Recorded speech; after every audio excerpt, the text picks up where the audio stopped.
Merci, monsieur le Président, pardon, hartelijk bedankt.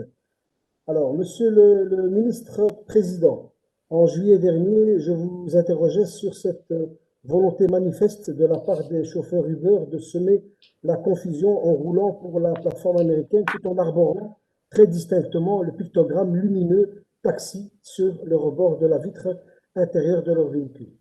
Cette situation qui s'apparente à une usurpation d'identité, voire à de la publicité mensongère, est bien connue et régulièrement dénoncée sans que la violation des textes de la législation bruxelloise ne prenne fin et sans que les contrevenants ne soient sanctionnés. La crise sanitaire que nous subissons ne permet pas de ramener de la sérénité sur ces méthodes de bandits qui affectent tout le secteur des taxis. De nombreuses dispositions sont mises à mal par cette situation qui reste impunie.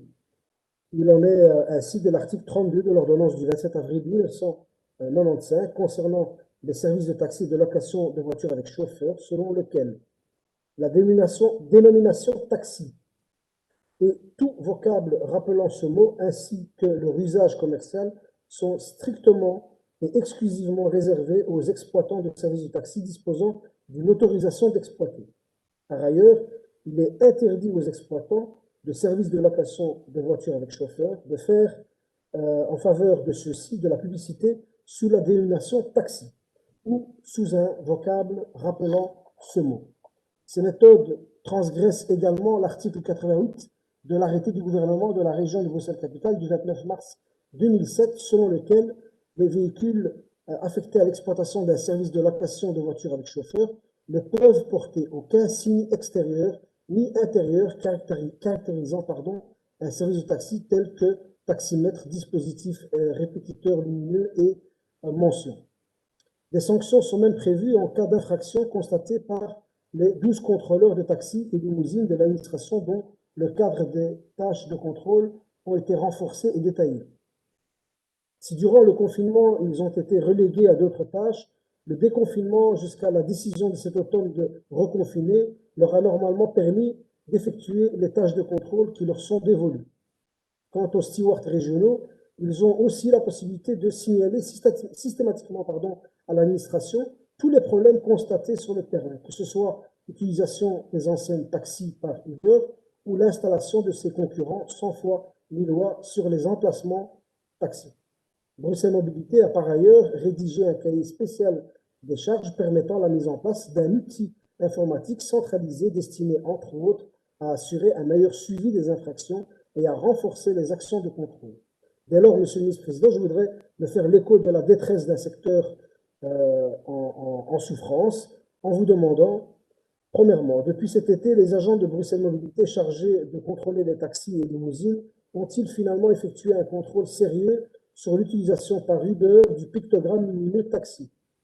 Des sanctions et PV ont-ils été dressées?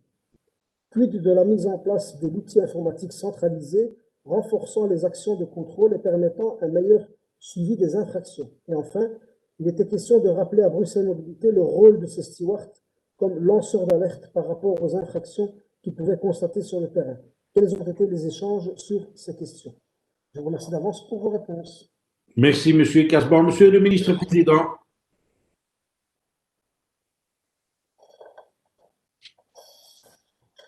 Voilà. Merci, Monsieur le Président. Effectivement, donc début juillet, les contrôleurs de mon administration avaient constaté l'utilisation de dispositifs lumineux Uber sur une dizaine de limousines. Les PV ont été dressés à charge, en tout cas, un certainement été dressé à charge de limousines provenant de la région flamande. Depuis lors, les contrôleurs de mon administration n'ont plus constaté la présence de ce type de dispositif. À mon avis, l'information a pu circuler. La mise en place de l'outil informatique auquel vous faites référence est actuellement toujours à l'étude, mais il sera mis en place et développé durant cette année. Et donc, l'objectif est effectivement de pouvoir, au travers de cet outil, faciliter les contrôles sur le terrain. Les stewards de mon administration ont effectivement pour mission de rapporter des informations constatées sur le terrain en les faisant remonter à leur hiérarchie, en rédigeant des rapports suite à leur mission. Ils ont également pour mission de faire des rappels à l'ordre concernant les infractions de la réglementation en vigueur, en invitant les chauffeurs à se mettre en ordre et en signalant ces manquements au service contentieux de contrôle de mon administration. Voilà ce que je pouvais vous dire aujourd'hui. Merci, Monsieur le ministre-président. Monsieur Casban. Oui, je vous remercie, Monsieur le ministre-président, pour vos réponses. Donc, je constate qu'on a dressé des procès-verbaux. Donc, si je fais la remarque aujourd'hui, c'est parce que ces pictogrammes sont réapparus. Donc, ils avaient disparu pendant un certain temps, mais ils sont malheureusement réapparus, à la fois les pictogrammes Uber, mais les pictogrammes taxi. Donc là, on est vraiment devant une publicité trompeuse et mensongère. Je me réjouis de savoir que l'outil informatique va être mis en place incessamment sous peu, en tout cas pour le suivi des infractions.